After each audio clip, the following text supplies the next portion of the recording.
Thank you for listening to Blue Sky Horse Radio. I'm Jenny, and this is at CKMS 102.7 FM Radio Waterloo.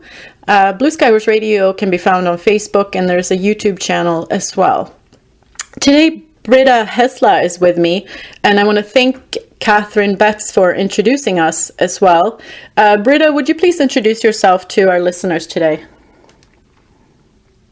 Sure. My name is Britta Hesla. I'm from North Carolina in the United States. I am by trade in behavioral health, and my love and passion is for horses, and I'm Vice President of U.S. Horse Welfare and Rescue National Coalition. We are actually a 501c4. Oh, nice. So how did you become involved with horse therapy then? So I grew up riding horses. I started riding horses in my preteen years, and really attribute a great deal of my success to horses. Horses have been my passion for many years, and so after I finished graduate school, I found an opportunity to get trained in equine-assisted psychotherapy, and did that training, and in that realized that it was such a powerful and unique form of therapy. In the clinical world, it's considered experiential therapy, meaning you engage in activities that elicit certain responses both in the client or patient and the horse. And so the horses really draw out this authentic and genuine nature in humans and allow for vulnerability. And so when I started my training in 2000, I think it was 5 or 6, I realized that was something that was going to become a long-term goal for me, and that's when my vision really became my focus. So that's how I got into it. Well, that's really incredible. And horses and mental health is something that we talk a lot about on Blue Sky Horse Radio, and something that I've experienced myself as well. So that's really incredible work that you're doing. So where do your therapy horses come from? Mm-hmm. My therapy horses at this point, mine that I own personally are from killpens, and there are horses that I work with at other farms that are rescue or surrender horses, and so I have a mix of horses, and I have 2 different locations where I do my therapy sessions. Wow, that sounds amazing. Do you want to share some stories about the success from experiencing therapy horses and the people that you're dealing with? Absolutely. So my specialty is treating trauma. And so the majority of my patients have post-traumatic stress disorder, and trauma can range from grief and loss to combat trauma, to car accidents, to suicides of loved ones, things like that. So I treat a range of trauma. And so the stories that have been so impactful for me are the folks that have come to me in a state of a very recent traumatic event. So I had a client whose significant other ended his own life, and this client found him, and that was a really significant amount of trauma for this person, and really created a need for intensive treatment very quickly. And so we did equine therapy consecutively for many sessions, and we were really able to stabilize and create some emotional safety for this person. And on the other side of this, the family reached out and said, we believe that you saved her life. If it wasn't for the horses, we don't know if she would have made it. Wow. So they really felt like the equine therapy saved her, and brought the family back together. So that was pretty powerful.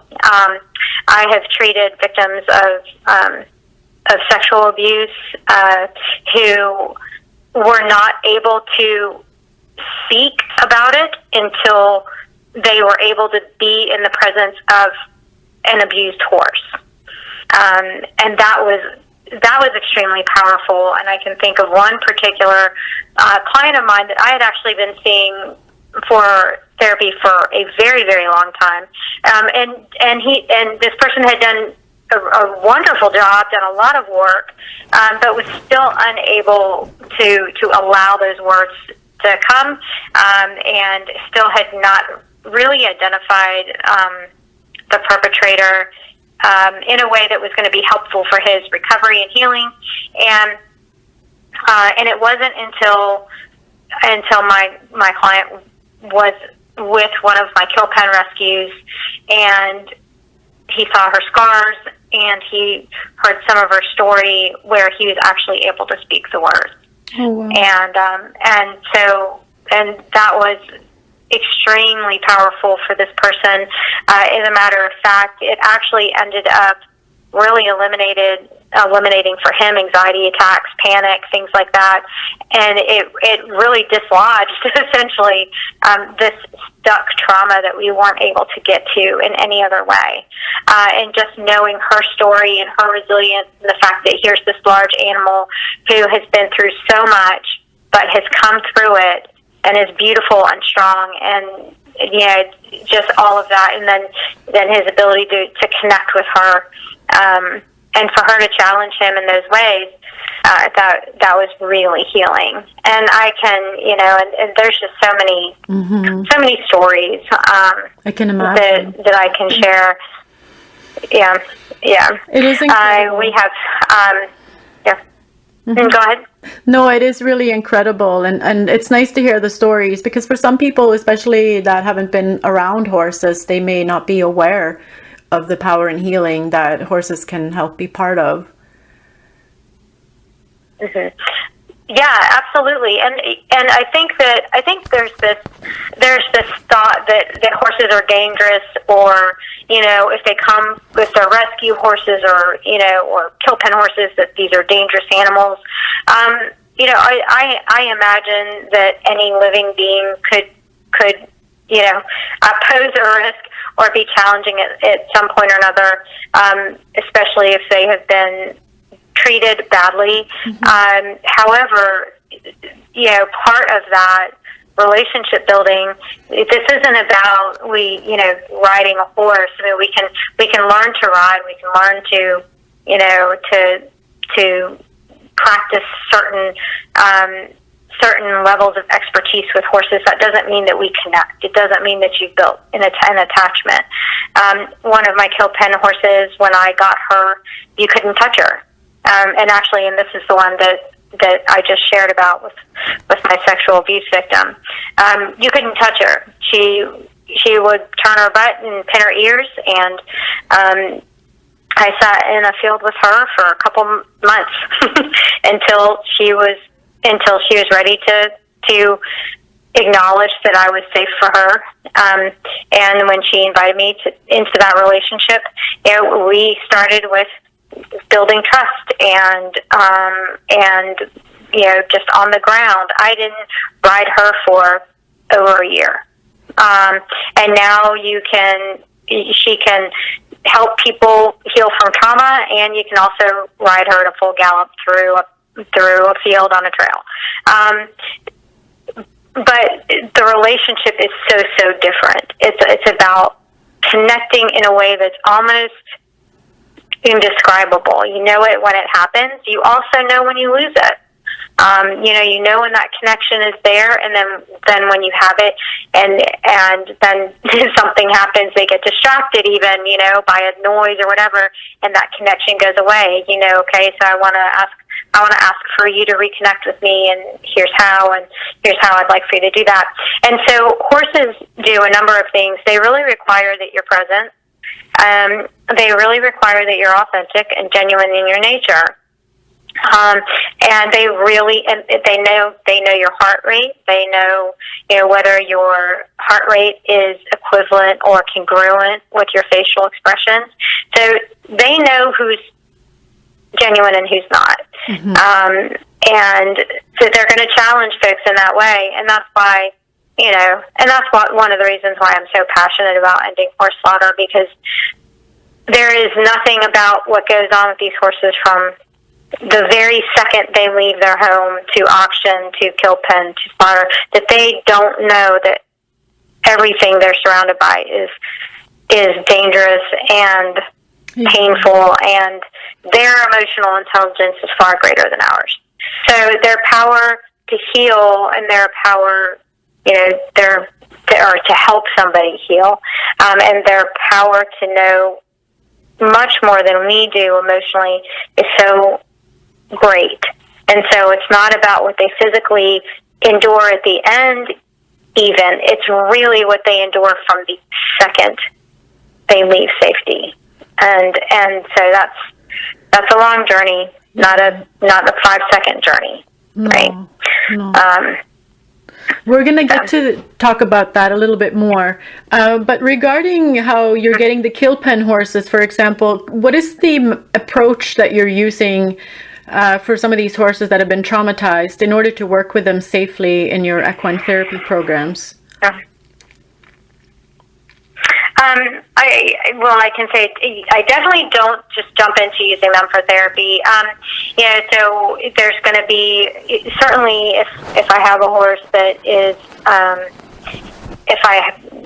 if I'm looking at a horse that's disabled or really needs to just rest and be a horse and enjoy their life, then I want them to have that for, either permanently, and maybe they're not going to be a therapy horse. Maybe they're going to be, just a horse to receive love and to give love. And otherwise, when I work with a horse that I think is going to be a powerful assistant in therapy, I'm going to practice doing connection work with them myself to see kind of what that's like. I will say that the rescue horses and the horses from kill pens are easier in one sense because they're not, you hear the term dead broke, right? And that's a very unappealing term to me, but what I take away from that is horses that are trained to engage in dressage and competition and jumping and competition and all of these things, barrel race and all of these things, you're asking them to do things that are not in just a horse's nature necessarily. So you train them, and you train them out of just being a horse. Yeah. You train them out of being connected. You want them to disconnect from everything true to them so that they can perform in this activity. Now, there's nothing wrong with the competitions and doing those things and having performance horses. But really the horses that make the best therapists are the ones that have not been conditioned to not respond. Mm-hmm. So if you have a horse that's completely, from a clinical sense, dissociated, right? I mean, just, we know what dissociation is from a trauma perspective. If a horse is completely dissociated, it's important, no matter what kind of horse that is, that we see if we can get them to come out of that and back to the present and connect in the present and things like that. So I'm looking for, where is this horse, on the scale of, are they present? Do they, how do they present from, their conditioned responses? So we're not, horses aren't trained to do equine therapy. We want them to be present with their own emotions, and their own, in their brain, and allowing them to respond in the ways that are most helpful. So that's what I look for. If I'm working or practicing with a horse, I'm always going to practice with them first.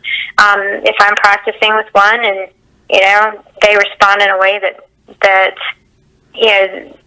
says to me, I feel threatened, and so I can't be present with you in this. And I'm going to say, okay, well, maybe we'll come back to this later. Maybe you're having a bad day, and we'll do this later. Or maybe they are not. It's not, a good fit. Mm-hmm. But so we'll look at that. It's on an individual basis. Okay. And then I pick I match the horse with the client. Oh, interesting. Yeah. That's incredible. So then what made you decide to use killpen horses or auction horses? I think for a couple of reasons. I think that it was important for me to demonstrate that there is no such thing as, a purposeless horse. Mm-hmm. So just because they can't race anymore doesn't mean they're useless. Just because they can't barrel race anymore doesn't mean they're useless. Just because they can't have another foal doesn't mean they're useless, right? Yeah. And so I think that was a driving force for me. I also wanted horses to be able to demonstrate that. I mean, I can feel that way, and thousands of other people can feel that way. That doesn't make anything change. I wanted to be able to bring them in, and this is a great platform for it. So I can't even begin to tell you how grateful I am and humbled that you invited me to be on the show, along with so many other people that I admire and revere in the equine advocacy industry. But this is why I want folks to know that just because they're not doing the job that they had initially doesn't mean that they could save hundreds of lives. Yeah. You don't know that your horse isn't the horse that could save, when we talk about veterans, combat veterans, 20 veterans a day commit suicide. What if your horse saves 200 lives in a year? Yeah. How does that measure up? So you don't have to take your horses to auction. You don't have to take them. They don't have to land in a killpen. They don't have to go to slaughter. They serve a much greater purpose. Mm-hmm. And so that's what made me decide to do that. Mm-hmm. So then, could you tell us about the U.S. Horse and Rescue National Coalition? Sure. So much like most other groups, whether it's just Facebook groups that casually get together and advocate for horses, or 501c3s and things like that. A group of us who had been working together in advocacy for a while had started creating this vision several years ago. The president, Susan Fitzgerald Mitchell, has 501c3 that is U.S. Horse Welfare and Rescue 501c3 out of Avon, Connecticut, and she has started some really wonderful programs through that location there, and then Darlene Supnick, who has incredible veteran programs, all with killpen horses in New Jersey. She also is part of our vision. The three of us got together and said, let's do this. And then me out of North Carolina. So we actually have several states with each of us with programs that said, okay, we're doing this part. And also from a 501c3 perspective, we couldn't lobby to the extent that we wanted to. So Darlene has her 501c3 and then Susan in Connecticut, and I said, well, we want to be able to more heavily advocate legislatively, and so we formed the 501c4. And so that is just when we are new and we're growing and building, and that started in October of last year. So, Wow, that's amazing. So what are some of the major issues that you are working on then? our vision really is to create a national network, almost support services for rescues across the country. We realize that if and when the SAFE Act passes, and also before that rescues across the country are doing the best that they can, and oftentimes are so busy trying to do the best that they can that they don't have the ability to research resources, to start a business, to create revenue generating businesses or careers inside that rescue, so that you can successfully and adequately provide for the rescue horses that you have, and to rehab the horses that you have and things like that. So we feel very, very strongly about supporting rescues around the country and beyond even, and saying, okay, so if you have a question, please contact us about whether it's about hay that you need, or grant funding. We can help you research grant funding. We want to be able to provide financial assistance for euthanasia, for emergency medical, things like that. And those funds have to build through membership. So when people join, those funds go directly into emergency assistance for rescues. But so that's one part of our vision, is to really create a sustainable network for rescues across the country. And we're doing that by way of recruiting and identifying people to be state chairs. So essentially what that means is that there will be a representative for each state. I think we have 17 states represented at this point, 16 or 17 states represented at this point. And those folks are working through right now a three-phase introduction, meaning that the state chair is going to reach out to rescues across their own state to introduce and then to invite them to come on board.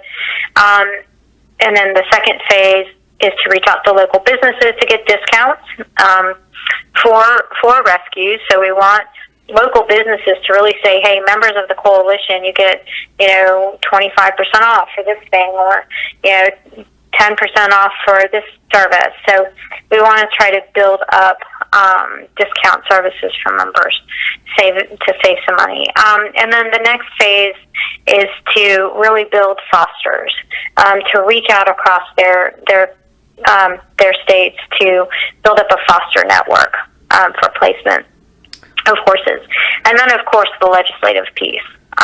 We want our state chairs to meet with their state legislators, and also to help their constituents, their fellow constituents, learn how to write to their legislators, and help them schedule meetings and things like that. The 501c, as a 501c4, we have a little bit more, when legislators see 501c4, their ears perk up. So, so we're trying to use that as leverage, of course, to sway our legislators that are not on board with the SAFE Act. So those are our main goals. That's our vision. So it is growing, and I think going fairly well. My goal really is to also build a strong alliance with our fellow Canadian equine advocates. They're wonderful. I follow lots of folks and communicating with quite a few people, and I think that an alliance between us, between the American equine advocates and our fellow Canadian equine advocates speaks powerfully to our governments, and I think that's something I want to continue to invite. So. That's great. So then that kind of leads us to the U.S. Horse and Rescue National Coalition Petition for Canadians. Would you tell us about that? Yeah. So it was actually our Colorado State Chair, Michelle Vaughn, who started that for us, and she's amazing. And it is a change.org petition. We have, it's for Canadian citizens, and the goal was for the coalition to unite with our Canadian equine advocates in a way that says, okay, Canadian government and American government, we have come together on this. The citizens in the constituents of both countries have come together and said, enough of this. We're gonna align ourselves with our Canadian equine advocates and say, hey, tell us that you don't want American horses across your border, and we will give that to our government. We will deliver your signatures to our government. And so that's in the process. We keep bumping up our max. So we're actually asking for 25,000 signatures, I think, and we are at 20,916. So that's wonderful. That is awesome. And it's and it can be, and we have that posted on our Facebook page, and our Facebook page is just simply ushorsewelfare.org. So it's the @ symbol and then ushorsewelfare.org. And our Twitter page is the @ @USHorseWelfare, the number 2. And then our website is www.ushorse-nc, as in nationalcoalition.org. So we can be found in all of those areas, and the petition can be found on our Facebook page. That's great. Do you have any upcoming events or other current projects that you would like to share in addition to that? So our projects, we still need state chairs for the rest of the states in the United States.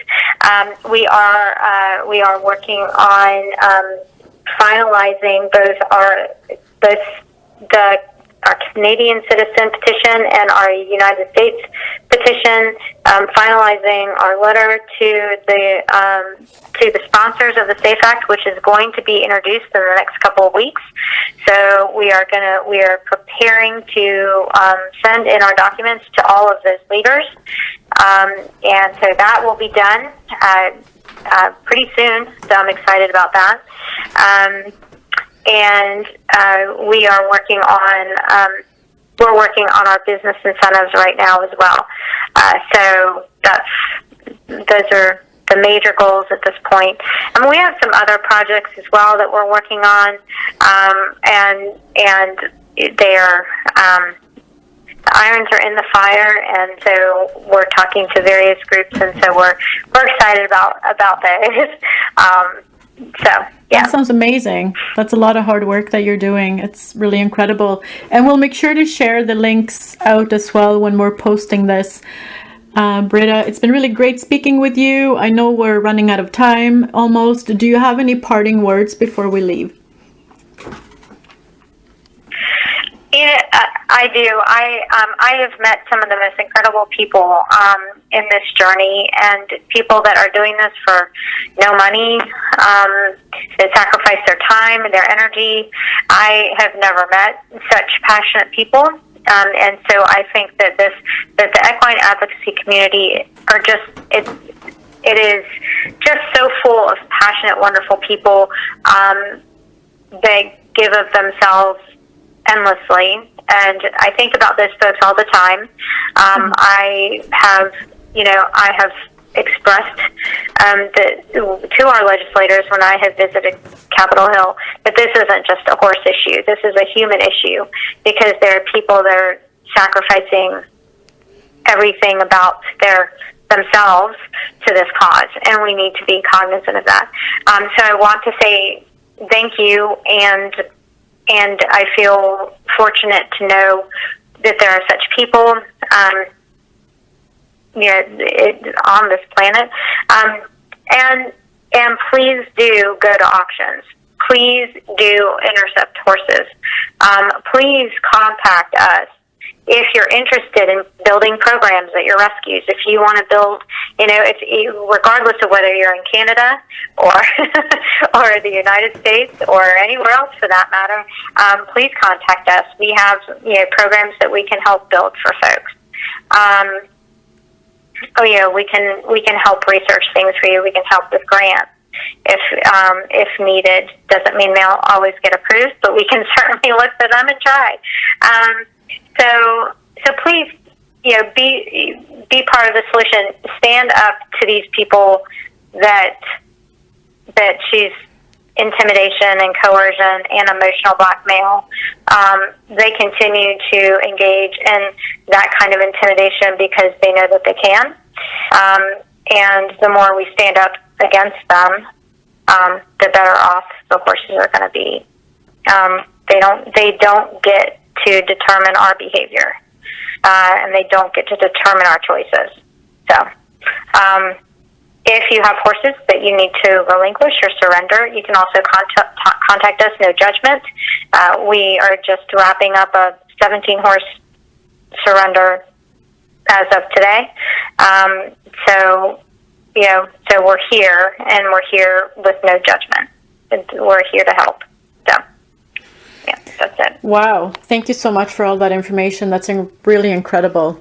Refreshing to hear, and it sounds like great collaboration possibilities for Canadians and Americans, and that's a good thing. So thank you so much, Britta. And this will be posted on Blue Sky Horse Radio at radiowaterloo.ca, as well as we will post it on the Blue Sky Radio Horse page, as well as on the YouTube channel. So thank you so much.